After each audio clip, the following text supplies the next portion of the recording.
Imagine that you gave your 6-year-old baby brother a laser. Now, why on earth did you give a kid a dangerous weapon? We'll get to that. This laser is just like any other laser. When you fire it, a beam comes out. Okay, hold on. We need a good name for this laser.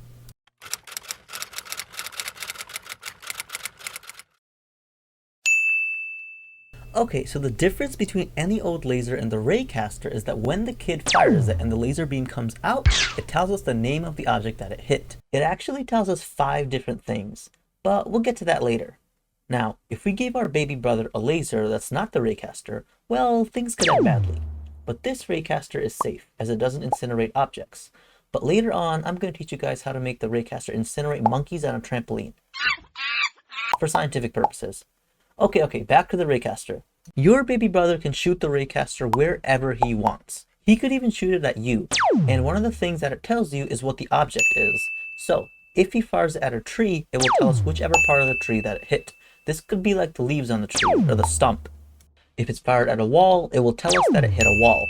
Now, important note that our Raycaster does not cause harm to anyone. It just tells us information about what it hit. The second thing that our Raycaster tells us is the position that it hit.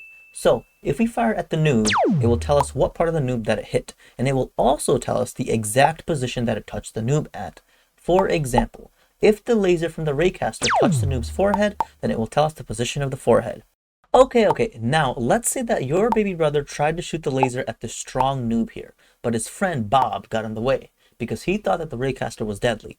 In this case, it's not going to give us much information about the noob. It's only going to give us information about Bob, because our laser didn't touch the noob, it touched Bob. So this brings us to an important fact that you must remember.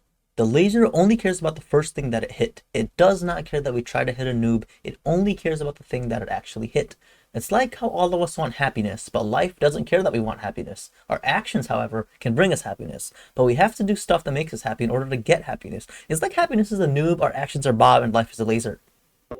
Okay, enough philosophy. There's 3 more things that raycasting tells us, but we'll get to that later because this is where raycasting gets interesting. So why did we give our baby brother the Raycaster anyway? It's because it wasn't a dangerous laser. However, as Roblox scripters, we can turn it into a dangerous laser and obliterate stuff in our game. And I'm going to teach you how to do that.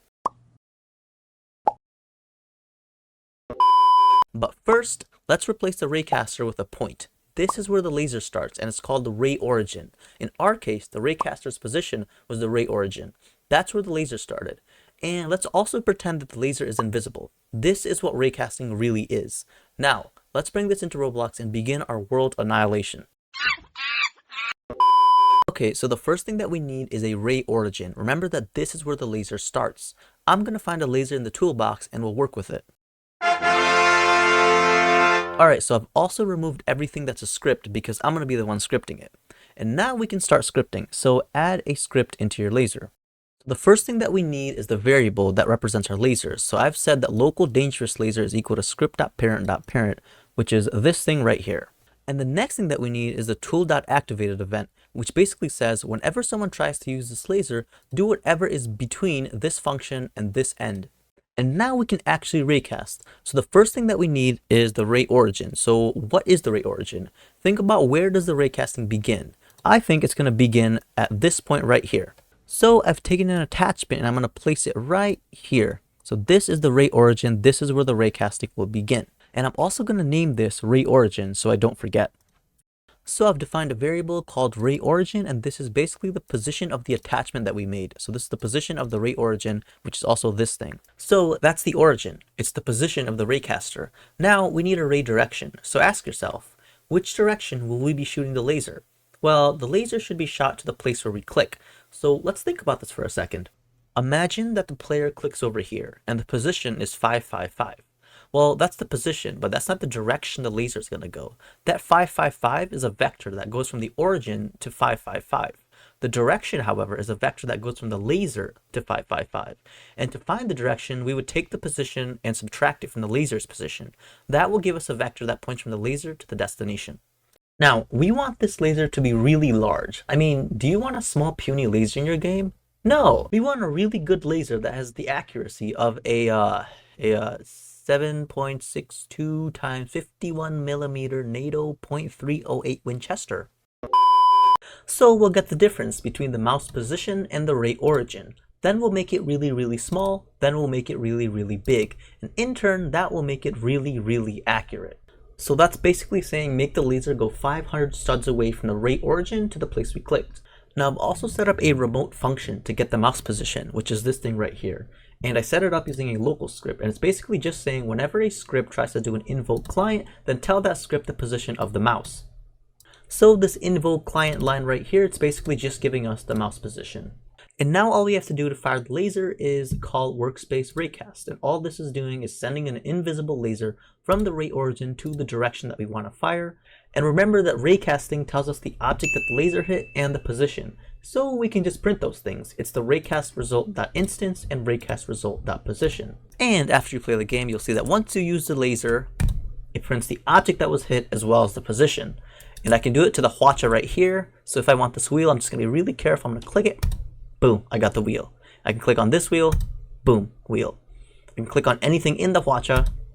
Boom, it found an arrow. Now, I can't even see that the arrow is there, but because my raycasting is so good, it'll tell me that there's an arrow there. And now we know two things about the object that our laser hit. Now for world domination and monkey incineration, we have to get rid of the stuff that our laser hit. So if my laser hit a monkey, it's got to get rid of it. And thank God for us, it's just one line of code, raycast result.instance destroy. So now if I use my laser, I can click on this part, it's gone. I can click on the wheel, it's gone. I can click on anything, it's gone. And there you have it. It's a basic laser that uses raycasting. We can add the fancy particles later. But wait a second, wait. Raycasting tells us three more things, remember? It's not just the position and the instance. So let's learn about the three other things and then we can begin monkey incineration. Raycasting also tells us the material of the object that it hit. So for example, if it hits something that has a grass material, then it will tell us, well, that it hit something with the grass material. If it hits something that has a snow material, then it'll tell us the thing that it hit had a material made of snow. Now, fun fact, if you've ever played a game that makes different footstep sounds depending on what the character is stepping on, guess what? It uses raycasting. Now the way that it works is we would set the ray origin to the foot of the player and we'd shoot a ray downward. Since it tells us the material of the object that it hit, we'd know the player stepped on grass, sand, or snow. Then we could just play a sound depending on what they've stepped on. Pretty cool, right? Oh, by the way, about that invisible laser that we shoot, it's actually called a ray, hence the name raycasting. Okay, so the fourth thing that raycasting tells us is the distance between the ray origin and the position of the thing that it hit. You can think about this like how far the invisible laser traveled before it told us something. Remember when we used the laser and killed a hwacha? If the hwacha was really close to us, it would give us a small number, like 20. That means that the laser only had to travel 20 studs to reach the hwacha. If it's really far away from us, however, the distance would be a big number, like 500. Imagine that you're scripting a sniper, for example, and you want to display headshots from a distance. Well, you'd use the distance to show how far away the headshot was. If a player shoots a noob from 400 studs away, the raycast result will tell us 400, and that's the number that we display on the screen. So let's recap. We've covered four things that raycasting tells us. They are the object, the position of the object, the material of the object, and the distance between the ray origin and the object. The last thing that it tells us is a little bit complicated. It's called the normal, but you guys know I'll make it real simple. So let's look at this cube. It has 6 different sides, right? Let's look at the front side. Let's say that the laser hit this front side. The normal is a vector that points out of this front side. Think about the normal as a vector that starts at the face and points away from it. So the raycast result will give you the normal, which looks like this. If the laser hit the bottom of the cube, the normal would look like this. Remember that it's just a vector that starts at the face and points away. The normal is 0, -1, 0. In other words, it's a vector that points straight down. If it hit it at the top, the normal will point to the top, which is 0, 1, 0. The same can be said for all the other sides of this cube. Now, with that being said, we can define the normal as a vector that points from the surface of the object away from it, and the raycast result will give you this normal. Now let's think about a complicated shape like a curve, just because lasers sometimes will hit complicated looking things. The normal depends on where the laser hits the object. If the laser hits this curve over here, then the normal will look like this. Or if it hit this curve here, it will look like this. Now you might be wondering, when would I ever use this normal stuff anyway? It doesn't seem normal to learn about normals. Well, you might find it interesting that car scripts, hoverboard scripts, scripts where your character is riding something, all of these scripts use these normals. When you're riding a car, for example, and there's a mountain, we have to tell the car to rotate so that it climbs up the mountain. To do that, we could use a raycast from the bottom of the car to the ground, and that will give us the normal of the ground. And with that information, we can tell that the car is on a hill and has to rotate. Whenever the terrain changes, the car will rotate with it. And now we've covered everything that raycasting tells us. Time for monkey madness. Now, if you've been learning pretty well so far and you want to learn more about scripting in a clear way where each line of code is explained to you, then this book is literally made for you, The Beginner's Guide to Roblox Scripting.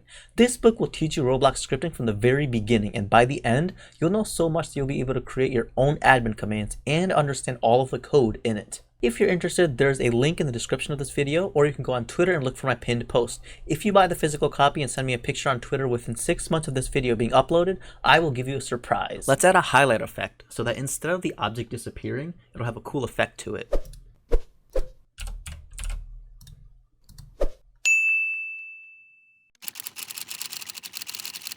Okay, so what we're doing here is we are taking the highlight, we're putting it inside the script, and then we're cloning it and putting it inside the instance. Remember, it's the raycast result.instance. And then after 1 second, we're destroying the instance. So let's see what this looks like in Roblox.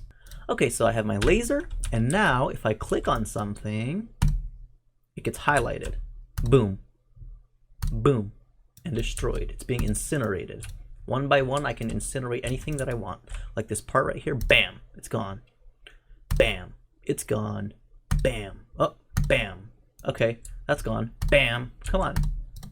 There we go, it's gone. And now what I've done is I've given it a cool laser-like effect. So what this is gonna do, it's gonna animate the incineration. So now let's play and let's see what happens. So I've got my laser, and now if I click on the spawn location, pew, it's gone. I can click on anything, I can click on this part. With our superior accuracy, we can get it. Boom, it's gone. Boom, it's gone. Boom, it's gone. And okay, whatever that thing was is gone. Okay, great. Now for monkeys on a trampoline. Here is a trampoline, and here is a monkey. Now, we want these monkeys to jump, and since this is a tutorial on raycasting, let's use it. So what does a trampoline do when you jump on it? Well, it makes you go up. So we're going to raycast from the monkey down to the trampoline, and then we'll get the normal. And then what we're going to do is we're going to use that normal to push the monkey. So once again, what is the ray origin? Where does our ray begin? So the ray origin is going to be the position of the monkey because we're going to be shooting a ray downward. And the ray direction is going to be vector3.new 0, -3, 0, which is just a ray that points downward, 3 studs. And now every 200 milliseconds, we're firing a raycast from the ray origin, which is the monkey's position, and we're firing downward. Now remember that the normal is a vector that goes from the surface of an object and points away from it. So it should be clear that the normal is going to be upward because the ray is going to go from the monkey, it's going to go downward, it's going to hit the trampoline surface, and then that's going to be pointing away. So then all we have to do is just apply a big impulse in the direction of the normal, and you can do this using apply impulse. All we're doing is giving the monkey a quick push upward. So all we're doing here is we're checking if the raycast actually hit something, and then we're taking the normal and applying an impulse in that direction to the monkey. Now the normal vector is going to be pointing upward, which is 0, 1, 0. Now what happens if an ant tries to shove you? Not much, right? So this impulse isn't going to do much to the monkey because it's so small. So what I'm going to do is I'm going to take this normal, I'm going to multiply it by 350. And now if we go to our game and we run it, we can see that the monkey is now successfully bouncing on the... oh, okay, it's gone. Okay, it's still bouncing. Okay, buddy. Okay, so obviously every object made the monkey bounce, and that's not how trampolines work. So what I'm going to do is I'm going to rename this to the trampoline floor. And the monkey's only going to bounce if it touches the trampoline floor. So if that laser, that raycast, if that ray touches this trampoline floor, then the monkey will get sent upward. If it doesn't, then nothing will happen. And that's basically what I've said here. If the instance that the raycast hits is actually a trampoline floor, then apply the impulse. Okay, so now, there we go. That is how a trampoline works. Now, if I want to make this monkey bounce higher, I'm just going to make this number a little bit bigger. Let's say 950. And now the monkey should be sent flying. Bam! Woo! That's awesome. Okay, so now you have an in-game monkey that has hacked its life with infinite stamina and will jump on this trampoline forever. Its legs will never get tired unless it does not touch this part. So if it doesn't touch this part, then it'll stop. But if it's, as long as it's touching this part, it's going to keep on jumping. Now take your monkey and multiply it by 5. So just duplicate it 5 times. So Control D, Control D, Control D, Control D, and Control D. And now you have 5 monkeys jumping on a trampoline. They're flying out. Oh my goodness. Okay, so I've taken the trampoline and I've made it really, really big. So now if we play our game, monkeys on a trampoline, here we are. Monkeys are jumping on a trampoline, literally. Now I have my laser and now I'm gonna try to shoot them down. Come on, I got this. Oh no, oh no. Now they're no longer jumping. I got them. I got them. Okay, I cheated, fine. Alright guys, so I've made a couple of changes. The first change is I've changed position to world position. So what this does is it actually gets the actual position of the attachment. And the second thing that I've done is I've added a bunch of AND statements to this if statement right here. So what we're doing here is we're checking if the Raycast result exists and if the instance's name is not equal to the trampoline floor. So the reason we do this is so that we don't accidentally incinerate the trampoline floor. And this line makes it so that our laser does not actually hit the laser itself. So we're making sure that the Raycast doesn't actually hit this laser and accidentally incinerate the weapon that we're using. And this line right here is we're making sure that the laser does not hit our character. And then finally, we're making sure that we can't incinerate the base plate, which is this thing right here. Now, this may seem a little bit complicated, but later on in the video, I'm going to teach you how to hack this Raycaster and give it some crazy godlike powers so that we don't have to use these if statements. And now that I didn't cheat, now let's see if I can get a monkey or two. So let me, you, yes, I got him, woo! And this requires extreme concentration. Oh, I just incinerated the rim of the trampoline. This should be like an Olympic sport. Come on. Why is this so difficult? Okay, now the trampoline's rings are gone, so this thing's gonna... Okay, yep, got you now! And we got a couple more. Bad monkey, there we go. And let me get that one. Okay, this is really, really difficult. Come on, come on, come on. Okay, well, he's basically... Come on, laser. Okay, yeah, so in this scenario, remember what we talked about in the beginning of the video? So the laser here, it's trying to hit this monkey, but this thing is in the way. And remember what we learned? It's gonna touch this, and it's not even gonna look at this monkey. So in order to fix that, we have to actually get to a position where the Raycaster, boom, can touch the monkey. Now I'm going to teach you something really crazy. It's almost like hacking the laws of life, but we're game developers, so it's like hacking the laws of the game, but it's our game, so we can do whatever we want. So haha, what if I told you that we can make our laser really smart? For example, if our friend Bob got in the way of the laser, currently our laser will incinerate Bob, but we don't want to incinerate Bob. He didn't do anything to us. Well, we can literally tell our laser, do not hit Bob, and since we coded it, it's going to be forced to comply with our crazy demands. To do this, we use something called Raycast params, which is short for Raycast parameters, and this is just how we want the Raycast to behave. Like for example, do we want it to hit water? Do we want it to hit only specific objects? Do we want it to not hit specific objects? To create some of these Raycast params, you can type raycastparams.new. And now we need to tell the Raycast that we want to exclude stuff. So this is stuff the laser won't even know exists in the world. It's just going to go right through it. And to do that, all you have to do is type this line, raycastparams.filterType equals enum.raycastfiltertype.exclude, and this is going to exclude things from the laser. Alright, so now if you remember from before, we have this gigantic if statement, which is basically saying if the Raycast does not hit a trampoline floor, and the Raycast doesn't hit something that's a part of the laser, and the Raycast doesn't hit something that's a part of the player, and the Raycast does not hit a base plate, then actually do the laser stuff. So this works and all, but what we're doing is we still have to shoot the Raycast using this line, and then we check everything. But instead of doing that, what this Raycast params thing allows us to do is it allows us to check these things while the laser is being shot. So it can actually go through things, it can actually ignore that things exist and go right through them and continue with the Raycast. So if there was a noob behind Bob and we put Bob inside of this Raycast params thing, then the laser will go right through Bob and it will just get the noob. So that's why this is really powerful. So now we've told the laser that we want to exclude stuff, but now we have to tell it exactly what to exclude. So what we're going to do is we're going to say Raycast params.filter descendants instances equals, and then we're going to set that to an empty array. And then inside of that array, we're just going to put all the objects that we don't want the Raycast to include. So remember that we checked to make sure it's not the trampoline floor. So I'm going to put that trampoline floor, which is workspace.scp_trampoline.trampoline floor. Whoops, trampoline floor. So now it's going to exclude that, so it's not even going to know that this thing exists. Then we're going to say workspace player dot name, and this right here is our character, which is this thing right here. And then we need to say the laser, and the last thing we need is the base plate. So we're going to say workspace dot base plate. And now we don't even need this line, we don't even need this end, and we can fix up our indentation.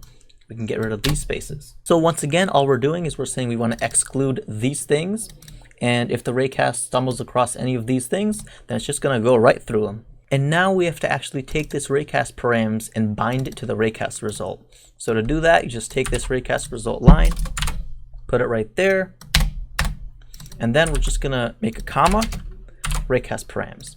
So now we've told the Raycast three things. We've told it the ray origin, we've told it which direction we want it to fire, and we've also told it the Raycast params, which happens to have the exclusion details. So these are the things that we are excluding from the Raycast. And if we play our game, you can see that it's just going to function as normal. If I click on this, nothing's going to happen, because what happened was the Raycast went right through it and it's not going to touch it. But if I use it on like a monkey, it still works. Let's see if I can get this. Whoop. Yes, I got it. Woo, that was nice. So this is a water balloon catapult, and this is not in the list of things that we're ignoring. So if I click on it, it'll get incinerated one by one. And whoop, would you look at that? The physics just made it go down. Get rid of this wheel. Whoop. That's cool. Get rid of the balloon. So because this object right here is not in this list of things that we're excluding, it's just going to allow the Raycast to go through. But I cannot destroy the base plate no matter what, because that thing is inside of the things that we are excluding. All right, so we've learned how to exclude stuff. Now we're going to flip the script a little bit, and instead of excluding these things, what if I want to include these things? So we're going to say include, and what this is going to do is it's basically going to flip what we just did. So instead of excluding these things, it's going to only look at these things. So anything that's not on this list will not be a part of the laser. So that's not going to be a part of what the laser can see. And so now if I try to use the laser, it's probably going to break, because now we have the laser, we have the player included, and we have the trampoline floor and the base plate. So the laser is probably going to fry itself. Click on the laser. Okay, as you can see, yeah. Okay, so once again, changing exclude to include makes it so the laser only looks at these things and it only takes care of these things. So if the laser hits any of these things, then it will get fried. And if it's none of these things, then the laser won't do anything. And here's another example. It's not going to touch that because that's not a part of our list of things that we're including. But if I use it on like the laser, there, it's gone. Okay, and now here is some extra bonus material. It is called shapecasting, and it's relatively new. So imagine that instead of a thin laser, you have a really wide missile. Oh, don't worry, we'll spare the monkeys for this one. If we try to use raycasting on this thing, it's going to shoot a ray, which is really thin. But for a thick missile, it's not going to be too accurate if we use a thin ray. And that's where shapecasting comes into play. Instead of a thin ray, with a shapecast, we can push a 3D shape, like a block or a sphere, along a line, and see if that object touches something. So for a missile, we could use a sphere and push it in a direction. So instead of using Workspace Raycast, we can use Workspace Spherecast and Workspace Blockcast. It gives us the same thing that a Raycast result will tell us: the object, position, material, distance, and normal. The setup on Spherecast is a little bit different, and I might have a video on this in the future, but for now, if you want to read more about them, I'll link an article in the description. And there you have it. If you enjoy this tutorial, make sure you subscribe and hit the bell icon so that you don't end up like the monkey. Boom.